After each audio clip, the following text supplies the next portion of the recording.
सर्वच आयांचं असं होत असतं की आई किचनमध्ये काम करते आणि बाळ तिची वाट बघत असतं खाली. तर माझं पण बाळ तसंच करते आजकाल.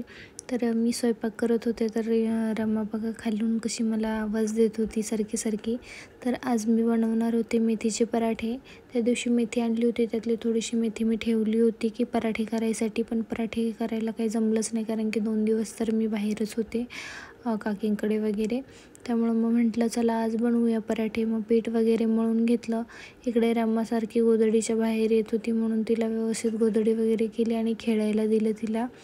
आणि नंतर पीठ थोडंसं मुरल्यानंतर मी चपातीसारखं हे करून घेतलं, तेल वगैरे लावून आणि पराठा लाटून घेतला. गोल तर काही झाला नव्हता. म्हटलं चला जसं झालं आहे तसा लाटून भाजून घ्यायचा. तर मस्त खरपूस असा भाजून घेतला आणि त्याच्यानंतर मग बाकीचे पण सगळे पराठे मी लाटून घेतले. असा विचार केला होता की सगळेच करावेत, पण परत विचार केला की गरम गरम खायला चांगले लागतात.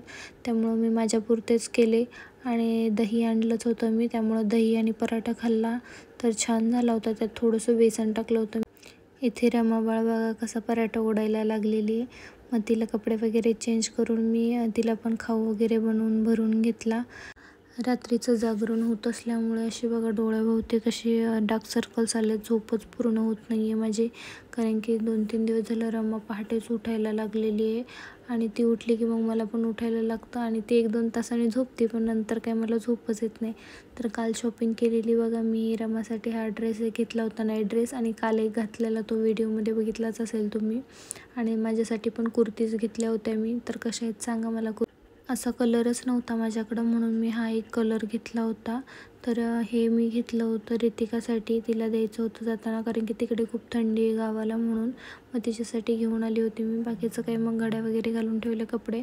इकडे रमाबाळ एवढंसंच आहे आत्ताशी, तर इतका पसारा करते. हा विचार करते मी की मोठी झाल्यावर काय काय करेल, हेच विचार करून डोकं आता माझं सुन्न झालेलं आहे. इतके वर्ष मी एवढा आळसपणा करत होते, तोच आळसपणा घालवायला माझी लेक आली आहे वाटतं.